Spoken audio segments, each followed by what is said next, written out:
আরে আম্মা কি করে আমার দিতেছেন কে? আব্বারে দেন, আব্বারে দেন।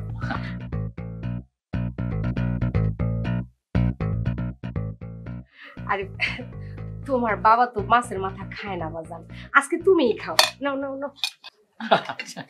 কি বলেন আম্মা? আব্বা খায় না, আজকে খাবেই। আব্বার বয়স হয়েছে, যে কোনো সময় ঠুসঠাস করে মরে যেতে পারে।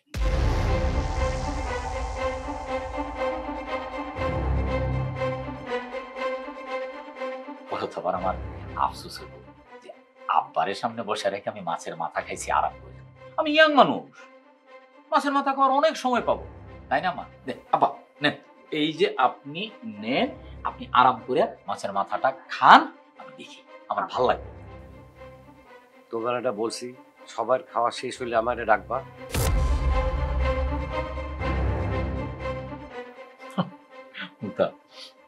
আব্বা মনে হয় লজ্জা পাইতেছে।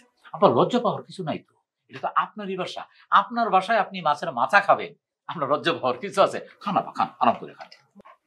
কথা কম বলেন তো দুলা ভাই।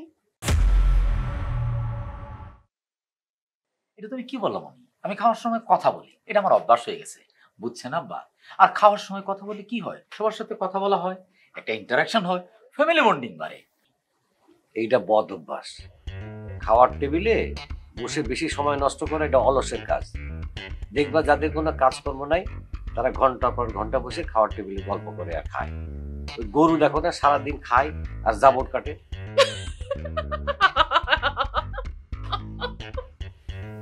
মুক্তা, মনে আমি বুঝলাম না, এটাতে হাসির কি আছে? আব্বা মুরব্বী মানুষ, ওল্ড ফ্যাশন, আধুনিক কিছু বিষয় উনি বোঝে না। কিন্তু তুমি তো আধুনিক মেয়ে, ঢাকায় গেছো, রেস্টুরেন্টেও গেছো। ঢাকায় রেস্টুরেন্টে কি করে? এক কাপ কফি বা চা নেয়া ঘন্টার পর ঘন্টা কাটায় দেয়। সরি আব্বা, আপনার ওল্ড ফ্যাশন বলছি এই জন্য মাইন্ড করে না। মনি, এইবার তো তুমি ব্যাপারটা বুঝতে পারছো। আচ্ছা, এত কথা বলার কি আছে খাওয়ার সময়? তুমি খায় নাও না, পরে তোমার যত কথা আছে তুমি আমারে বইলা, আমি শুনবো, এখন খাও। আব্বা, এই যে দেখেন আপনার মেয়ের অবস্থা, যে স্ত্রী তার স্বামীর সাথে মধুর করে কথা বলতে পারে না, তার যখন সন্তান হবে তখন সেই সন্তান হবে গম্ভীর গম্ভীর, তখন মানুষ কি বলবে যে গম্ভীরের ঘর থেকে গম্ভীর বাচ্চা কাচ্চা হয়েছে। এটা হলে তো হবে না। কাজেই আমাকে প্রচুর কথা বলতে হবে, হাসি খুশি থাকতে হবে, তাহলে না বাচ্চা কাচ্চা মধুর হবে, বাচ্চা কাচ্চার মুখ থেকে মধুর বাণী বের হবে, তাই না আব্বা? আব্বা, আপনি যে বলছেন আপনি তো কিছুই খেলেন না। তোমরা খাও, পেট ভরে খাও। আম্মা, এই মুক্তা, আব্বা তো কিছুই খেলো না, মাছের মাথাটাও খাইলো না। খাইবো কেমনে? তুমি যে পরিমাণের কথা বলো, তাতে তো একটা মানুষের না খাইলেও কথা দিয়ে পেট ভরে যাবে। এত কথা বলতে তোমার কে বলছে আমার একটু বলো তো? আমারও তো আর খাওয়ার কোনো ইচ্ছা নাই, আমারও তো পেট ভরে গেছে, আমি তো যাবো গা। এই, তুমি কই যাবে? মানে তোমার স্বামী এখানে বসে খাইতেছে আর তুমি উঠে চলে যাবে, এটা কেমন তোর কথা? আম্মা দেখছেন, আমাদের বাড়িতে আপনার মেয়ে ঠিক এই কাজটাই করে, খায় না, কথায় কথায় রাগ করে। এমন রাগ কার সাথে করে জানেন? ভাতের সাথে রাগ করে।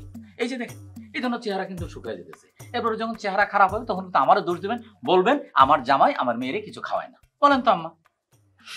দুলা ভাই, আমি তো ডায়েট করতেছি, এর থেকে বেশি আর খেতে পারি না। আমি উঠি। এই মনি, তুমি এই শরীর না ডায়েট করো, আর কতদিন পরে তো তুমি বাতাসে উড়ে যাবা। আয়নায় নিজের চেহারা দেখছো? শরীর তো হাড় ছাড়া আর কিছুই নাই। আজকালকার ছেলেরা শুধু সুন্দর আর ফর্সা মেয়ে পছন্দ করে না, শরীরে একটু মাংস টাংসও চাই, মাংসওয়ালা মেয়ে দেখে পছন্দ।